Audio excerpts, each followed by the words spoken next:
जी नमस्कार दोस्तों, एक बार फिर से स्वागत है आपके अपने चैनल मैथ लाइव 2.0 में, जहां हर दिन शानदार ट्रिक के साथ और एक बेस्ट अप्रोच के साथ प्रत्येक दिन आपको बिहार एसएससी इंटर लेवल का मैथ सेक्शन का तगड़े तरीके से ताबड़तोड़ प्रैक्टिस किया जाता है।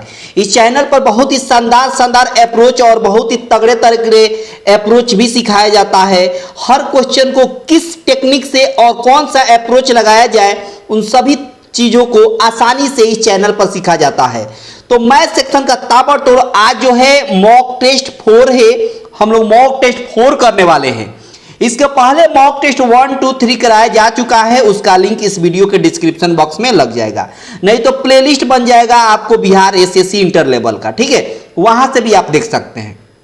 समझ गए? तो अंत तक बने रहिएगा, क्योंकि हर क्वेश्चन बड़ा ही महत्वपूर्ण है और एग्जाम ओरिएंटेड है। जिस टाइप के आपके पेपर में पूछने वाला है वही पैटर्न वही लेवल रहने वाला है। आज के सेशन में बहुत तगड़ा सेशन होने वाला है, इसलिए अंत तक बने रहिएगा, ठीक है। और आपसे छोटी सी मोहब्बत और प्यार की जरूरत पड़ती है कि आप सब लोग लाइक कर दे। पहले सेशन को स्टार्ट करने से पहले सब लोग सबसे पहले शेयर कर दे जिस ग्रुप में आप एक्टिव हो, और चैनल पर पहली बार हो चैनल को सब्सक्राइब करके रखें ताकि आने वाले क्लास का नोटिफिकेशन आपको मिलता रहे, ठीक है। आगे बढ़ें। ये रहा आज का पहला सवाल।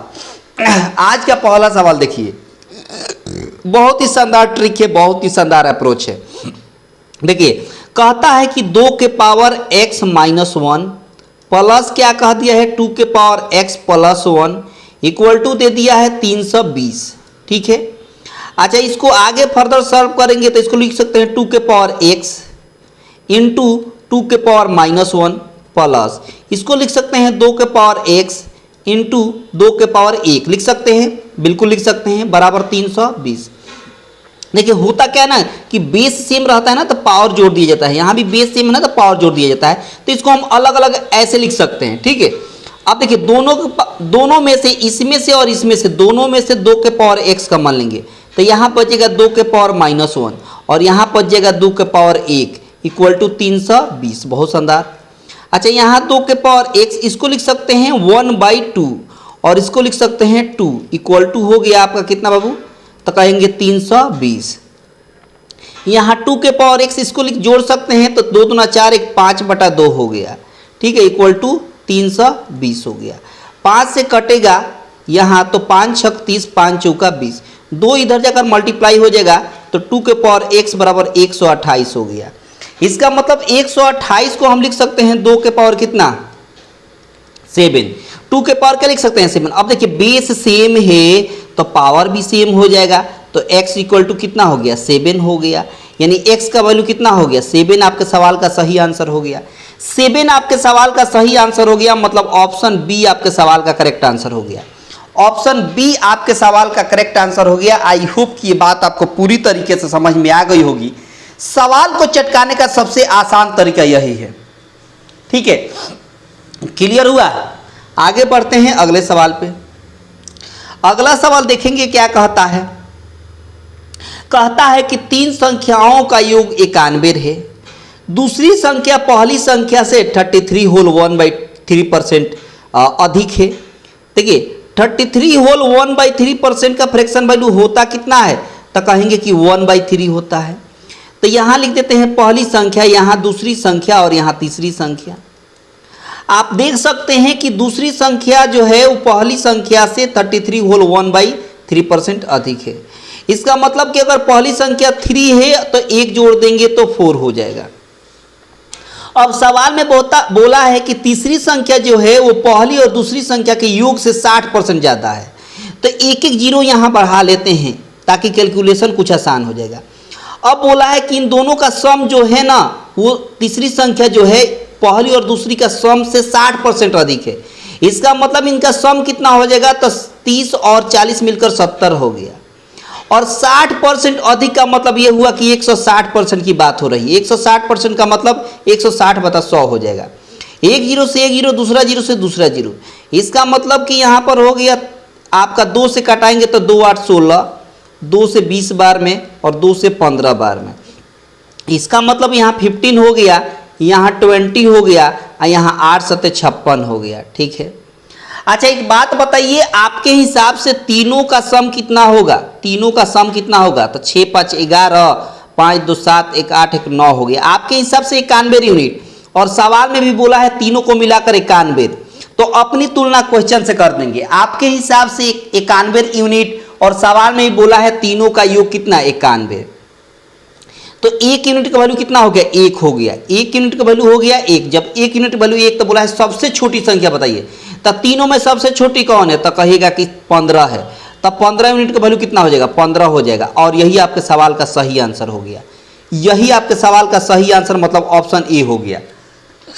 ठीक है सॉरी, ऑप्शन ए आपके सवाल का आंसर हो जाएगा। इस पर्टिकुलर सवाल का आंसर हो जाएगा ऑप्शन ए। और ये कमाल का ट्रिक है, ये कमाल का ट्रिक है। सवाल को चटकाने का सबसे आसान ट्रिक यही है। ठीक है, क्लियर हुआ? आगे बढ़ें, अगले सवाल पर चलते हैं। अगला सवाल देखिए क्या कहता है।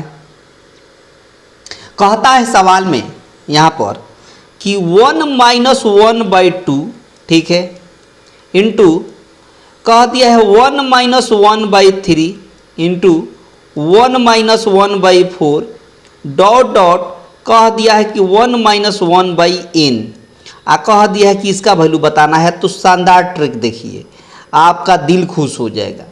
2 एकम 2, 2 में से 1 घटाएंगे तो 1/2 हो गया। ठीक है, 3 में से 1 घटाएंगे तो 2/3 हो गया। बहुत शानदार। अच्छा 4 में से 1 घटाएंगे तो 3/4, मतलब नीचे से डॉट डॉट नीचे से 1 घटाया जा रहा है। तो n में से 1 घटाएंगे तो n - 1, और नीचे n है तो n रहेगा। ठीक है, अब आप खुद देख सकते हैं कि 2 से 2 कैंसिल, 3 से 3 कैंसिल, 4 से 4 कैंसिल होगा, आगे n - 1 से n - 1 भी कैंसिल हो जाएगा।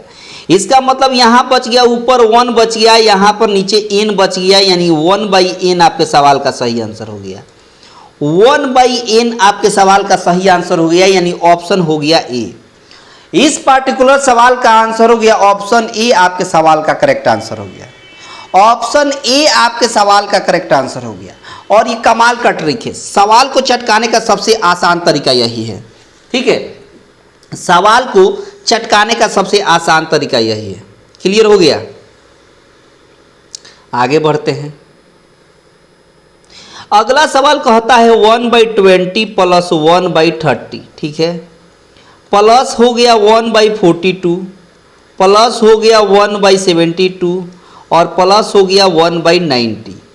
अब इसका शानदार ट्रिक देखिए कैसे चटकाएंगे एक झटके में। देखिए सबसे पहले इस 20 को हम लिख सकते हैं 4 × 5, बहुत शानदार। अच्छा इस 30 को लिख सकते हैं 5 × 6। अच्छा इस 42 को लिख सकते हैं 6 × 7, बिल्कुल लिख सकते हैं। इस 72 को लिख सकते हैं 8 × अच्छा एक चीज़ छूट गया है, 1/56 छूट गया है, 1/56 छूट गया है। 1 मिनट फिर से मैं लिख देता हूँ। देखिए बोला था यहाँ पर 1/20 प्लस 1/30 प्लस हो गया 1/42 प्लस हो गया 1/56। आगे कह दिया था प्लस 1/72 और प्लस 1/90। अब जाकर सही हुआ। अच्छा इस 20 को लिख सकते हैं 4 × 5, बिल्कुल लिख सकते हैं। 30 को लिख सकते हैं 5 × 6। अच्छा इस 42 को लिख सकते हैं 6 × 7 और इस 56 को लिख सकते हैं 7 × 8, ठीक है। अच्छा इस 72 को लिख सकते हैं 8 × 9 और 90 को लिख सकते हैं 9 × 10। अब शानदार ट्रिक देखिए, शानदार ट्रिक देखिए क्या तरीका है। सबसे पहले इस सवाल में देखिए कि जो इनका फैक्टर का अंतर है ऊपर दिखाई दे रहा है, बिल्कुल दे रहा है। 5 और 4 में 1 का अंतर है, 1 ऊपर दिखाई दे रहा है। यहाँ भी 6 और 5 में 1 का अंतर है, 1 ऊपर दिखाई दे रहा है। 6 और 7 में 1 का अंतर है, 1 ऊपर दिखाई दे रहा है। मतलब सब में नीचे वाला अंतर ऊपर दिखाई दे रहा था। उसका तरीका ये होता है कि 1/ft मतलब फर्स्ट टर्म माइनस 1/LT मतलब लास्ट टर्म, ये याद रहेगा। 1/ft मतलब फर्स्ट टर्म माइनस 1/LT मतलब लास्ट टर्म। मतलब 1/फर्स्ट टर्म मतलब हो गया 4 और माइनस 1/LT मतलब लास्ट टर्म कितना है 10। इसको सॉल्व करेंगे तो 10 में से 4 गया तो 6 और 10 चौका 40 हो गया। कटेगा 2 से 3 बार में, 2 से 20 बार में, मतलब 3/20 आपके सवाल का सही आंसर हो गया। 3/20 आपके सवाल का सही आंसर हो गया। मतलब इस पर्टिकुलर सवाल का आंसर हो गया ऑप्शन सी। ऑप्शन सी आपके सवाल का करेक्ट आंसर हो गया। ऑप्शन सी आपके सवाल का करेक्ट आंसर हो गया। आई होप कि ये बात आपको समझ में आ गई। ये बात आपको पूरी तरीके से समझ में आ गई होगी। सवाल को चटकाने का सबसे आसान ट्रिक यही है। ठीक है, आगे बढ़ें। अगला सवाल देखिए क्या कहता है ना। अगला सवाल देखेंगे क्या कहता है। कहता है कि सवाल में 3 संख्याएं हैं। पहली संख्या बोला है, इन दोनों तीनों संख्याओं का अनुपात दे दिया है। ये पहली संख्या हो गया, ये दूसरी संख्या हो गया और ये तीसरी संख्या हो गया। ठीक है, इनका अनुपात हो गया 1:2:3। ठीक है, अब एक बात बताइए, इनका महत्तम समापर्तक 12 है। इसका HCF कितना हो जाएगा? इसका HCF कितना हो जाएगा आपके हिसाब से? तीनों संख्याओं का HCF कितना हो जाएगा? तो कहेंगे 1 होगा। आपके हिसाब से महत्तम समापर्तक कितना हो जाएगा? 1 हो गया। सवाल में बोला है कि नहीं, इस तीनों का महत्तम समापर्तक 12 दिया है। आपके हिसाब से महत्तम समापर्तक 1 है, क्वेश्चन कह रहा है कि नहीं 12 है, तो अपनी तुलना क्वेश्चन से कर देंगे। मतलब कि 1 यूनिट का वैल्यू हो गया 12, 1 यूनिट का वैल्यू हो गया 12। आपसे पूछा है कि संख्याएं बताइए, तो जब 1 यूनिट का वैल्यू 12, तो यहाँ से 1 का वैल्यू कितना हो जाएगा 12, 2 का वैल्यू कितना हो जाएगा 12 दूना 24, 3 का वैल्यू कितना हो जाएगा, तो 12 3 36, यानी 12, 24, 36 आपके सवाल का आंसर हो गया। 12, 24, 36 आपके सवाल का सही आंसर हो गया। मतलब इस पार्टिकुलर सवाल का आंसर हो गया ऑप्शन ए। और ये कमाल का ट्रिक है, ये कमाल का ट्रिक है। सवाल को चटकाने का सबसे आसान तरीका यही है। सवाल को चटकाने का सबसे आसान तरीका यही है। क्लियर हुआ? हो गया क्लियर? आगे बढ़ते हैं। अगला सवाल, अगला सवाल क्या कहता है जरा गौर से समझेंगे। कहता है कि सवाल में कि 4 क्रमिक सम संख्याओं का औसत 27 है। 4 क्रमिक सम संख्याओं का औसत 27 है, उनमें सबसे बड़ी संख्या कौन सी है? देखिए, सबसे पहले ये बात समझिए, इसका ट्रिक देखिए, बहुत शानदार ट्रिक है। इसका ट्रिक बहुत शानदार ट्रिक है। देखिए क्या कहता है, 4 क्रमिक सम संख्या और उसका औसत दे दिया है 27, यानी जो एवरेज दिया है वो दे दिया है आपका कितना बाबू 27 दिया है। अब एक बात समझिए, जो भी औसत होता है ना वो बेसिकली बीच वाली संख्या होती है। जो भी औसत दिया रहता है कितनहु संख्या का, इसका मतलब वो बीच वाली संख्या होती है। इसका मतलब 4 क्रमिक सम संख्या बोला है और 27 सम संख्या नहीं, ये विषम संख्या है। इसका मतलब इसके पहले जो 2 संख्या होगी वो सम संख्या होगी और उसके बाद भी 2 संख्या होगी वो सम संख्या होगी, क्योंकि औसत जो होता है वो बीच में होती है। तो जब ये बीच में 27 है, इसके पहले 2 सम संख्या होगी और इसके बाद भी 2 सम संख्या होगी। सॉरी, इसका मतलब 27 के पहले सम संख्या क्या होगी 26 होगी और 26 के पहले सम संख्या क्या होगी 24 होगी।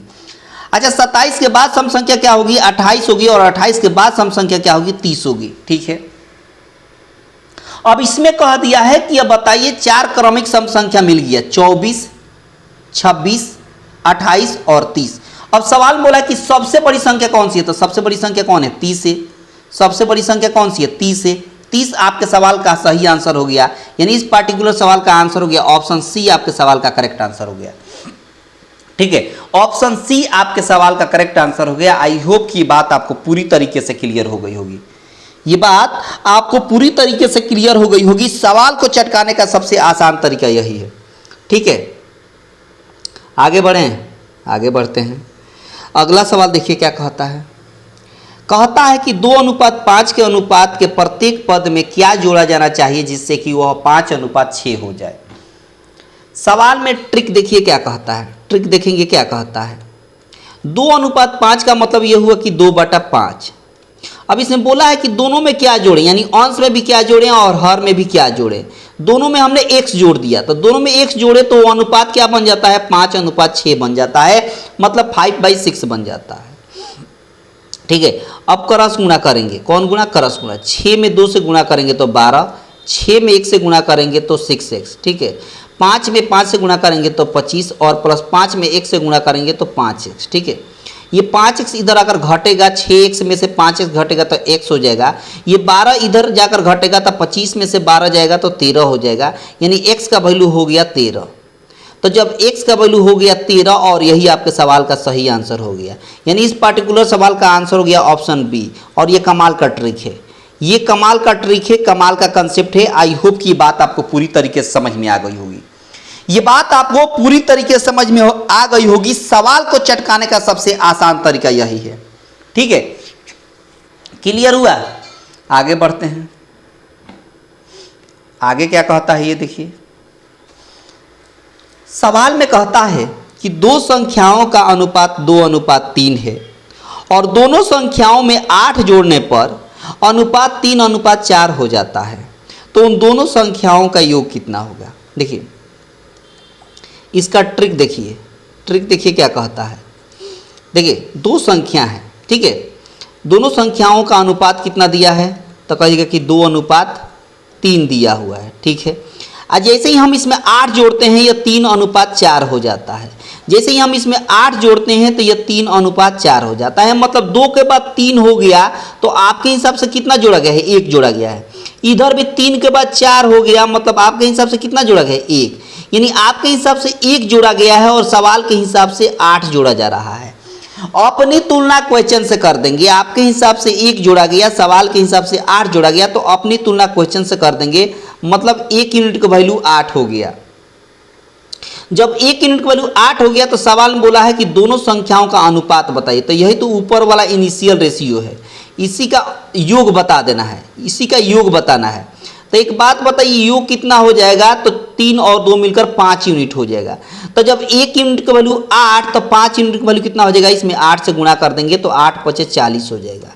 यानी 40 आपके सवाल का सही आंसर हो गया। 40 आपके सवाल का सही आंसर हो गया। यानी इस पार्टिकुलर सवाल का आंसर हो गया ऑप्शन सी। ऑप्शन सी आपके सवाल का करेक्ट आंसर हो गया। ठीक है, ऑप्शन सी आपके सवाल का करेक्ट आंसर हो गया। आई होप की बात आपको पूरी तरीके से क्लियर हो गई होगी। ये बात आपको पूरी तरीके से क्लियर हो गई होगी। सवाल को चटकाने का सबसे आसान तरीका यही है। ठीक है, आगे बढ़ें। बहुत आसान अप्रोच है, बहुत आसान ट्रिक है। सवाल को चटकाने का सबसे आसान तरीका यही है। आगे देखिए क्या कहता है।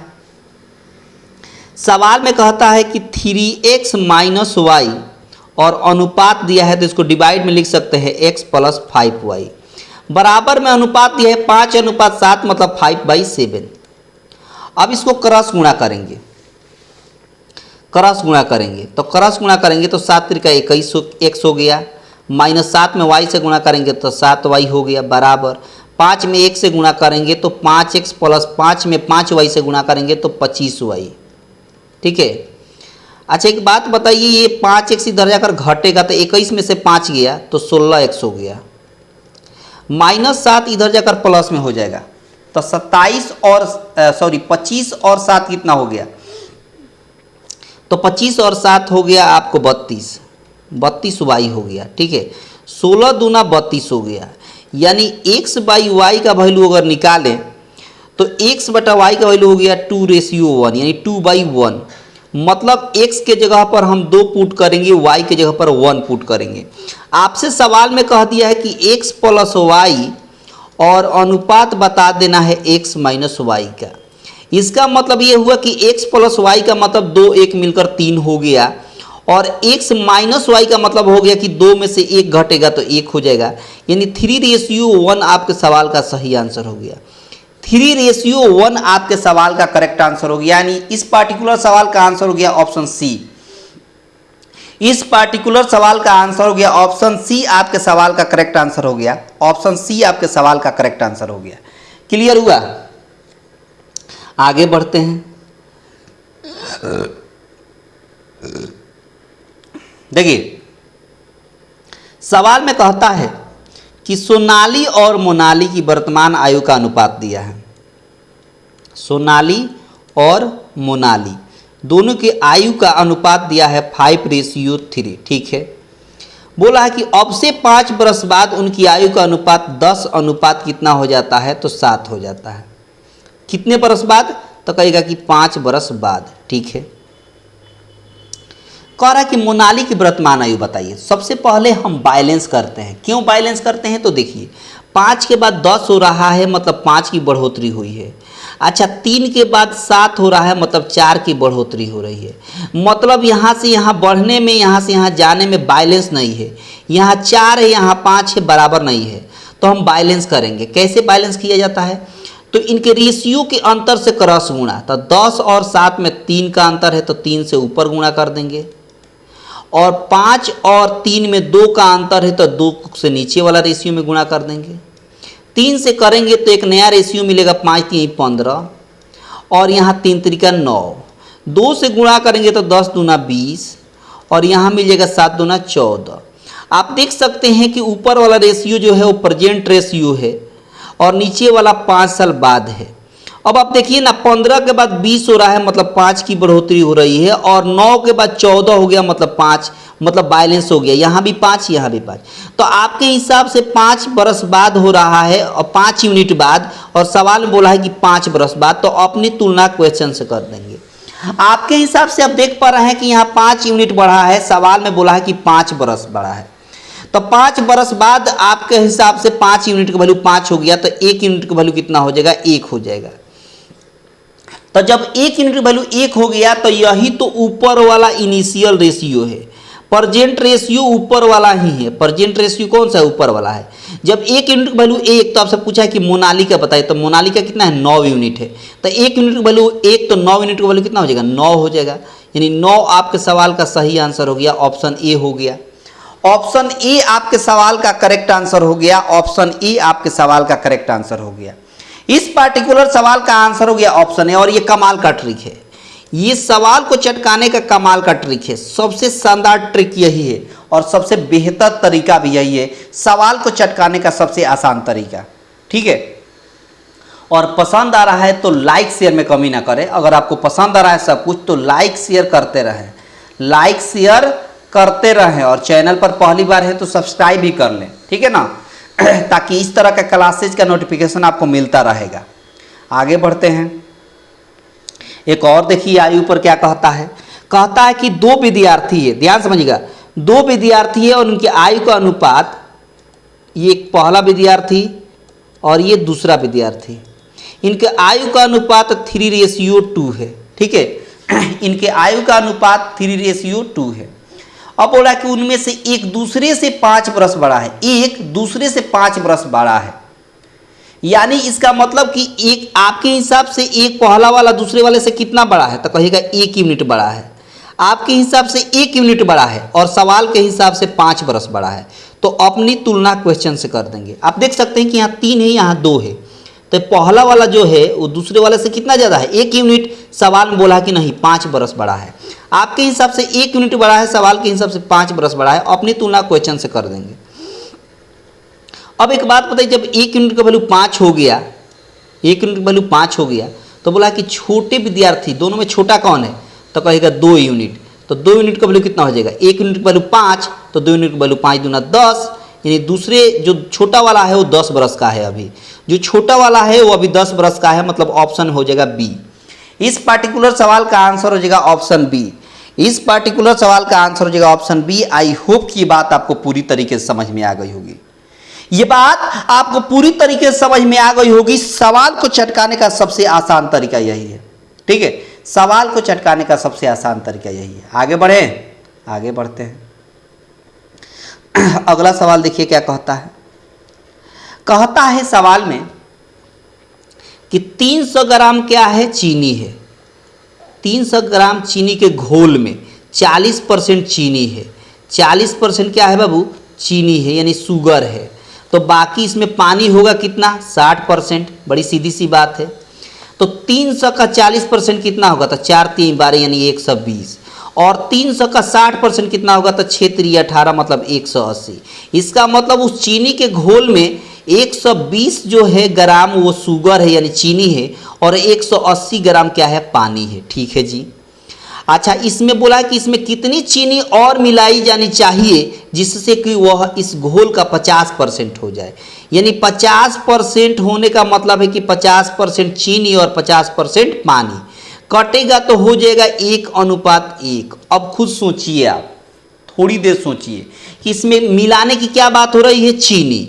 मिलाने की क्या बात हो रही है? चीनी यानी शुगर। इसका मतलब पानी में कोई परिवर्तन नहीं हो रहा है, पानी जितना पहले था उतना अभी भी रहेगा। तो ये पानी एक है, ये 180 है, तो इसको भी 180 बना देंगे, इधर भी 180 हो जाएगा, इधर भी 180 हो जाएगा।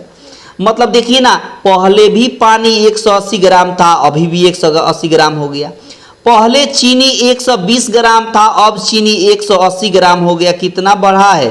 तो कहेगा कि 60 ग्राम बना है, बढ़ा है। यानी चीनी कितना मिलाया गया है? तो कहेंगे कि 60 ग्राम मिलाया गया है। कितना चीनी और मिलाया गया है?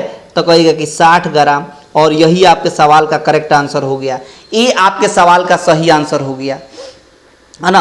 ये आपके सवाल का करेक्ट आंसर हो गया। और ये कमाल का ट्रिक है, सवाल को चटकाने का सबसे शानदार ट्रिक यही है, सवाल को चटकाने का सबसे आसान तरीका। ठीक है, क्लियर हुआ? आगे बढ़ें, आगे बढ़ते हैं। अगला सवाल देखिए क्या कहता है, चुनाव पर आधारित सवाल है। कहता है सवाल में कि एक चुनाव में एक उम्मीदवार जिसे 84% मत प्राप्त हुए और 476 मतों के बहुमत से निर्वाचित होता है, यानी जीतता है, तो डाले गए मतों की कुल संख्या, तो डाले गए मतों की कुल संख्या को हम 100 मान लेते हैं। कितना मान लेते हैं? 100% हमने मान लिया। ठीक है, अब एक बात बताइए, एक को मिल रहा है 84%, जब एक को 84% मिल रहा है तो दूसरे को कितना मिला होगा? तो 100 में से 84 घटाएंगे तो कितना होगा? तो कहेंगे कि 16 होगा, यानी 16%। इसका मतलब आप खुद सोचिए कि पहले वाले को 84% वोट मिलता है और दूसरे वाले को 16% वोट मिला है, तो ये कितना से अधिक है? ये कितना बहुमत अधिक प्राप्त किया है? तो 14 में से 6 जाएगा तो 8 और 7 में से 1 जाएगा तो 6, यानी आपके हिसाब से 68%, आपके हिसाब से 68% से अधिक है और क्वेश्चन के हिसाब से 476 बहुमत से जीत रहा है। आपके हिसाब से 68 यूनिट और सवाल के हिसाब से 476। अपनी तुलना क्वेश्चन से कर देंगे। अब काटिए, 4 से 4 एकम 4 और 4 सत्ते 28, 4 एकम 4 और फिर 4 एकम 4, 4 नवा 36, 17 से एक बार में 17 सत्ते 119, यानी 1 यूनिट का वैल्यू हो गया 7, 1 यूनिट का वैल्यू हो गया 7। अब आपसे सवाल में सॉरी पूछा गया है कि डाले गए मत कुल कितनी संख्या था? डाले गए कुल मत हमने 100 माना है, तो जब 1 यूनिट का वैल्यू 7 तो 100 यूनिट का वैल्यू कितना हो जाएगा? 7 से गुणा कर देंगे तो 700 नहीं हो जाएगा, यानी डाले गए कुल मत कितना था? 700 था। डाले गए कुल मत कितना था? 700 था, यानी इस पार्टिकुलर सवाल का आंसर ऑप्शन सी हो जाएगा। इस पार्टिकुलर सवाल का आंसर हो जाएगा ऑप्शन सी, जो बहुत आसान है, बहुत शानदार ट्रिक है। सवाल को चटकाने का सबसे आसान तरीका यही है, सवाल को चटकाने का सबसे आसान तरीका यही है। क्लियर हुआ? है ना आसान ट्रिक? बहुत आसान ट्रिक है, बहुत शानदार ट्रिक है। आगे बढ़ते हैं अगले सवाल की तरफ। अगला सवाल क्या कहता है, जरा गौर से समझेंगे। सवाल में क्या कहा है, गौर से समझेंगे। सवाल में बोला है कि एक संख्या पहले 20% कम हो जाती है और फिर वह इस कम की हुई संख्या में 20% वृद्धि हो जाती है, तो परिणामी संख्या मूल संख्या से 20 कम हो जाता है। तो मूल संख्या बताइए। देखिए, मूल संख्या को हम मान लेते हैं 100%। मूल संख्या को हमने क्या मान लिया? 100%। ठीक है, अब इसमें कहता है कि आगे 20% कम करिए, तो जब हम 20% कम करेंगे तो कितना हो जाएगा? 80% हो जाएगा। बहुत शानदार। अच्छा, उसके बाद कह रहा है कि 20% बढ़ा दीजिए, तो जब हम 20% बढ़ा देंगे तो 120 हो जाएगा। बहुत शानदार।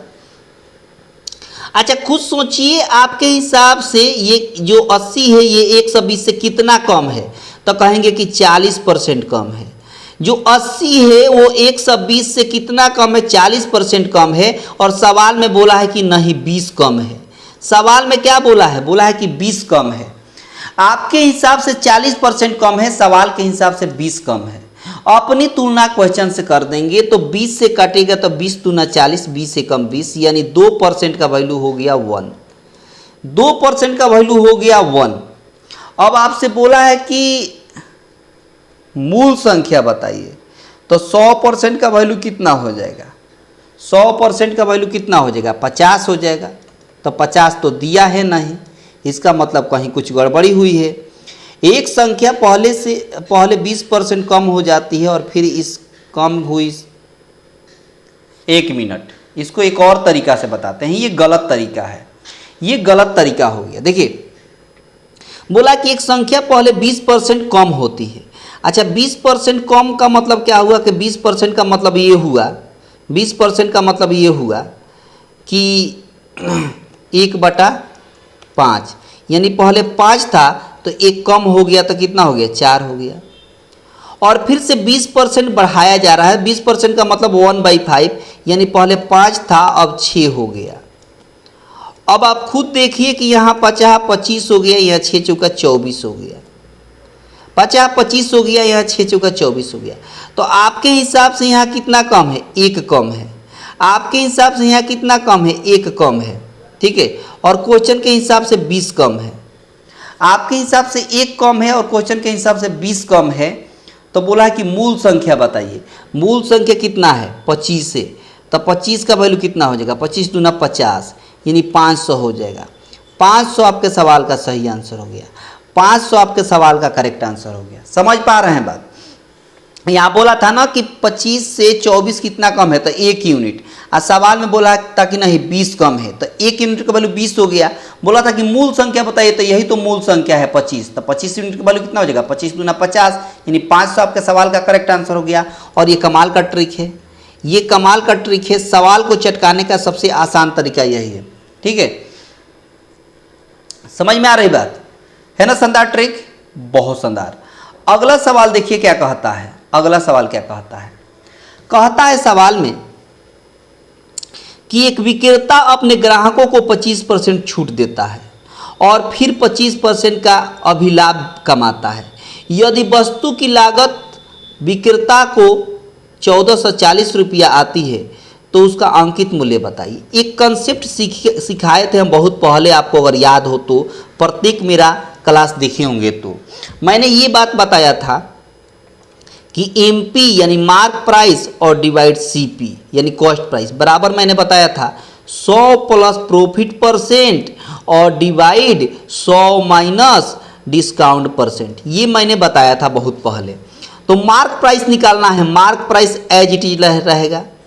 कॉस्ट प्राइस कितना है, 1440 है, तो 1440 यहाँ लिख देंगे, equal to 100 plus profit percent. Profit कितना हो रहा है 25% का, तो 100 में 25 जोड़ेंगे तो 125 हो गया। और नीचे 100 माइनस डिस्काउंट, यानी 25% का डिस्काउंट मिल रहा है, तो 100 में से 25 घटाएंगे तो कितना हो जाएगा, 75 हो जाएगा।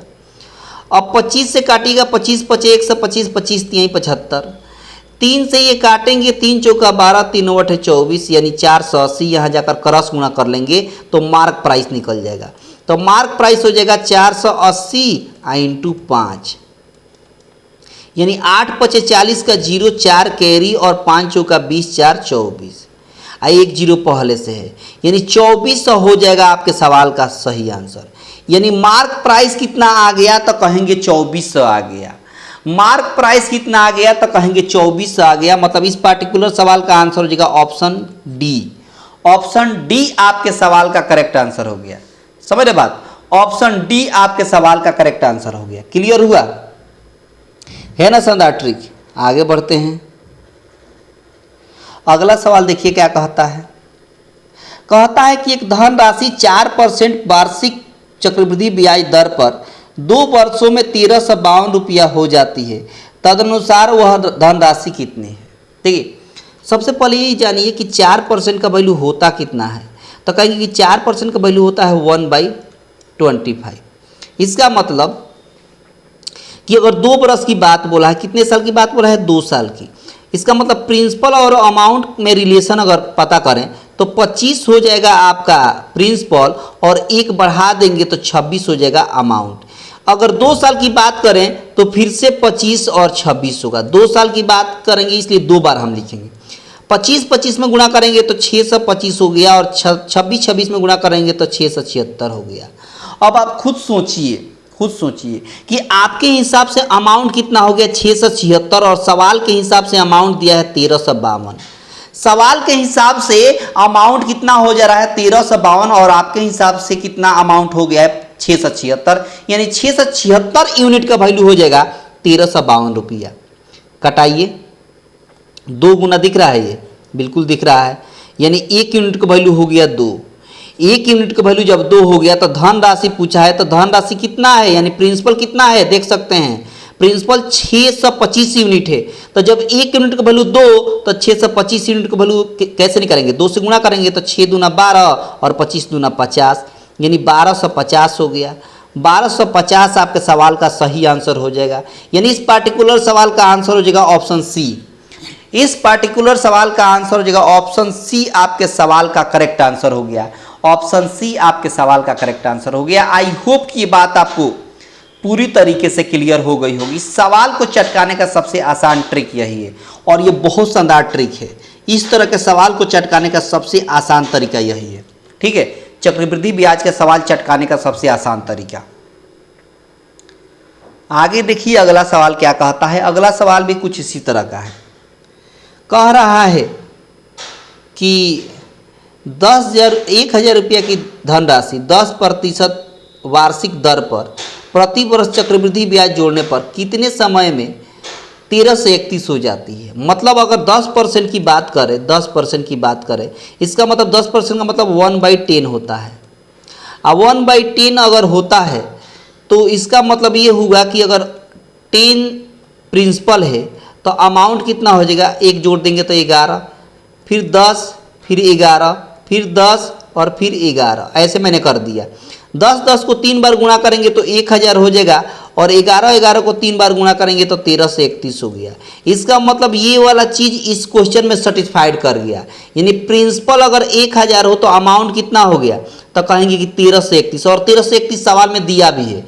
इसका मतलब ये कितने स्टेप में पहुंचा है, तो कहेंगे 3 स्टेप में, मतलब टाइम हो गया 3 साल।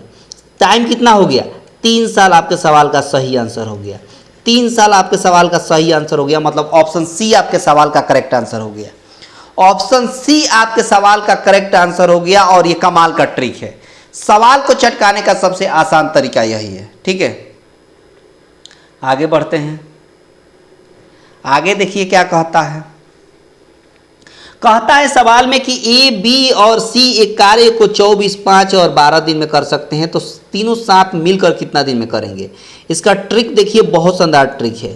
ट्रिक देखिए, कहता है कि ए जो है एक काम को 24 दिन में कर सकता है और बी जो है उसी काम को 5 दिन में कर सकता है और सी जो है उसी काम को 12 दिन में कर सकता है। तो सबसे पहले हम टोटल वर्क निकालेंगे। टोटल वर्क कितना हो जाएगा, 120 हो जाएगा।